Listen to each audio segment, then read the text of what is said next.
عندنا مقيلة ديال الروز والخضرة كتجي زوينة بزاف، نتمنى تجربوها وتعجبكم.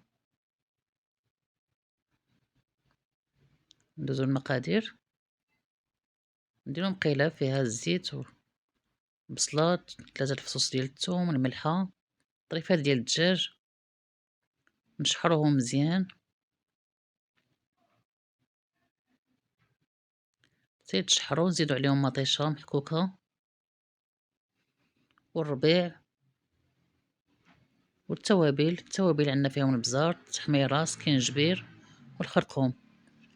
نحركو داكشي مزيان،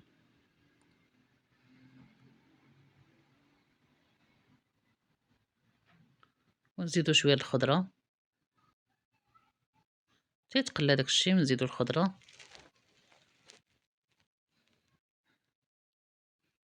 نزيدو كورجيط، خيزو وجلبانه،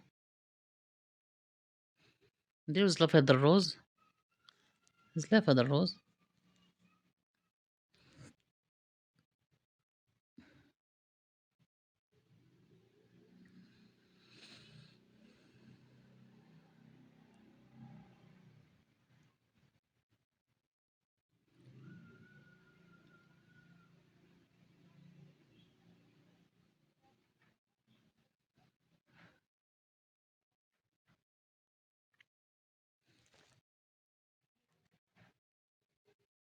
نحركو الخضره مزيان باش كتشرب المرقه والعطريه.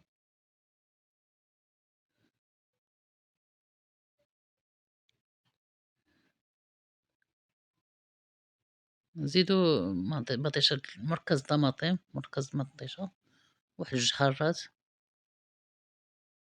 نزيدو شويه القمرون،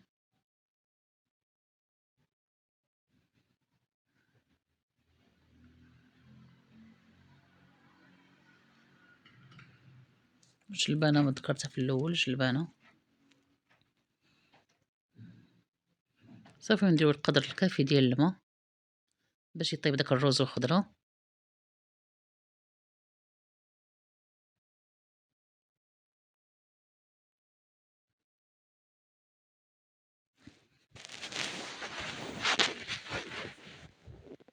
نحركو شويه ونغطيو عليها الطيب، وبصحة والراحة. نتمنى ديروا شي تعليق وكومونتير. بصحة والراحة.